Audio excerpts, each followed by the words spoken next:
There's a place where the water doesn't just surround your home. It becomes part of it, where steel meets soul, and a barn becomes a dream suspended between two worlds. Imagine waking up and feeling your entire world gently sway beneath you. Not unstable, not uncertain, just alive. That's what happens when you build a barndominium that floats. When you take everything you thought you knew about home and let it drift away from the shore. Most people spend their whole lives anchored to the ground, convinced that solid earth is the only foundation worth trusting. They pour concrete. They dig deep. They hold on tight. But what if I told you there's another way? A way where your home breathes with the rhythm of the lake, where your morning coffee tastes different because it's touched by mist rising off the water, where the line between inside and outside blurs until you can't tell where your living room ends and the horizon begins. This isn't just architecture. This is rebellion wrapped in steel beams and barn doors. It's taking the raw, honest soul of a barndominium, that beautiful marriage of industrial grit and rustic warmth, and asking it to do something it was never meant to do: float. And here's the thing nobody tells you. The magic isn't in the engineering, though that's poetry in its own right. The magic is in what happens to you when you stop fighting for solid ground. When you let go. When you finally understand that the most stable foundation isn't concrete at all. It's courage. So let me ask you something. Are you ready to see what happens when you build a life that moves with you instead of holding you down? Don't forget to hit that subscribe button because it's a simple way to show your love for these incredible designs. You know that feeling when you're standing in your perfectly nice house, in your perfectly nice neighborhood, and something inside you just aches? It's not that anything's wrong. It's that everything's too right, too beige, too safe, too much like everyone else's dream and not enough like yours. That's where it starts. With people who felt trapped by the very thing that was supposed to set them free. The white picket fence felt more like a cage. The manicured lawn felt like a stage they never auditioned for. And then one day, someone's driving past an old weathered barn. Paint peeling, metal rusting. Most people see decay. But this person, they see possibility. They see honesty. They see bones that refuse to apologize for what they are. Then there's the lake. Maybe it's one they grew up near. Maybe it's one they discovered while running away from something. But it calls to them like an old friend who knows all your secrets and loves you anyway. And suddenly, there's this wild, impossible thought. What if home could breathe with the rhythm of the water? Because here's what they're really craving. Not just a different house, but something raw, something authentic, something that doesn't pretend to be perfect. Steel barns carry the memory of simpler times, when buildings were built to work, not to impress. When function was beautiful because it was honest. And water? Water is ancient, primal, healing. It's been here longer than any of us, and it'll be here long after. There's something about it that strips away all the pretense, all the should-bes and supposed-tos. So when you combine that barn and that water, you're not just building a home. You're answering a call you didn't even know you were hearing. We share new content regularly to help you create spaces you love, so don't forget to subscribe. Now, let's talk about the impossible part. Because when you tell someone you want to build a barndominium on water, they look at you like you've lost your mind. And maybe you have, but that's where the magic lives. Flotation systems sound technical, don't they? But really, they're poetry disguised as mathematics. It's about understanding buoyancy, distribution, balance, teaching thousands of pounds of steel and dreams to float as gently as a leaf.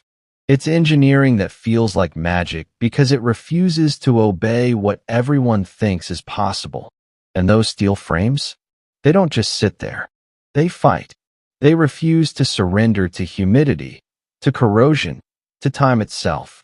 Marine-grade materials aren't just practical, they're romantic. Every bolt, every beam, is a love letter to permanence in a shifting world. It's saying, I'm staying, even when everything around me moves. The design philosophy is where soul meets structure. Open concepts that let water and light dance together like old lovers. Floor-to-ceiling windows that aren't just windows, they're portals between worlds. On one side, you. On the other, infinity. The industrial soul shows itself in exposed beams, raw metal, materials that don't hide what they are. Rustic warmth meeting modern precision. It's contradiction that somehow makes perfect sense. But here's where it gets intimate. The dock integration. This isn't just a house attached to water. It's married to it.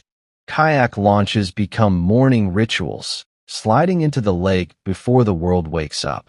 Sunset decks where time doesn't just slow down, it moves differently altogether. And that gentle rocking? At first, you notice it. Then you stop noticing it. Then it becomes your heartbeat. The rhythm you didn't know you needed. The movement that finally feels like home. If you found this video inspiring, don't forget to like, share, and subscribe. Your support means to me, and it helps keep the design ideas coming your way. Picture this. It's dawn. You're holding coffee in both hands, and mist is rising around you like the world is being born again. The sound of water lapping against the floats. That's your alarm clock now. Not jarring, not demanding, just a gentle reminder that you're alive. Your windows frame the sunrise like living art that changes every single morning. You don't just wake up anymore. You emerge. And then the seasons start teaching you things you never knew you needed to learn. Summer means jumping from your deck into crystalline freedom. No shoes, no plan, just you and the water and the shock of cold that makes you feel 17 again. Fall brings leaves dancing past your windows like love letters from the trees. Winter? That's when it gets eerie and beautiful. Ice forming around your sanctuary, encasing you in this crystalline fortress. And spring. Oh, spring is rebirth reflected in every ripple. The lake thawing. You thawing. Now, the practical stuff. Yes, utilities have to reach across the divide. Power lines. Plumbing. It's complex, but it's possible. There are challenges nobody warns you about. How you'll relearn basic home maintenance. How a storm feels different when you're floating through it. But here's the thing, it's worth it. Maintenance becomes meditation. Weather becomes a cohabitant, not an enemy. And your neighbors? They're not the people next door. They're the tribe of water dwellers who chose differently, who waved goodbye to conventional and said yes to this. Boat visits instead of doorbell rings. Coffee delivered by kayak. You don't need a white picket fence when the entire lake is your yard. This is what living looks like when you stop apologizing for wanting something extraordinary. If you love this type of look, hit that subscribe button to help us create more videos. And let us know in the comments what you'd love to see in future videos. But let's go deeper. Because this isn't really about construction at all. There's a psychological shift that happens when you choose floating living. You have to let go of landlocked thinking, that desperate need for control, for permanence, for everything to stay exactly where you put it. You learn humility, real humility, because you're not living against nature anymore. You're living with it. And water? Water becomes your greatest teacher.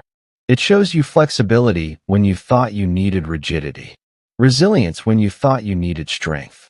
It teaches you that change isn't something to fear, it's something to move with. And the Barndominium soul matters here. It matters deeply, because barn aesthetics aren't about being trendy or Instagram-worthy.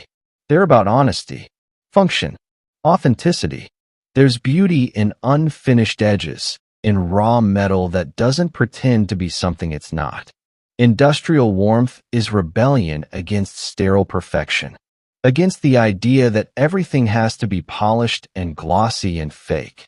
This isn't just a trend. It's a return to realness. Now, let's have some real talk about cost. Yes, there's the financial investment. It's significant, but there's also the emotional investment, the zoning battles, the regulatory poetry you have to dance through, the insurance companies who look at you like you're insane. Permits. Bureaucracy. The exhausting machinery of dreams. But here's what nobody puts on a spreadsheet. Some prices can't be measured in dollars. The cost of living a life that doesn't feel like yours? That's expensive. The cost of waking up every day in a box that feels like everyone else's box? That'll bankrupt your soul faster than any mortgage ever could. So yes, it costs. But what's the alternative? Safety? Sameness? Slow suffocation and beige comfort? Some of us would rather float. Here's the twist you probably saw coming, but didn't want to admit. It's not actually about the building at all. It never was. You can obsess over flotation systems and marine-grade steel and dock integration all you want. But what you're really doing, you're choosing a life that rocks with you,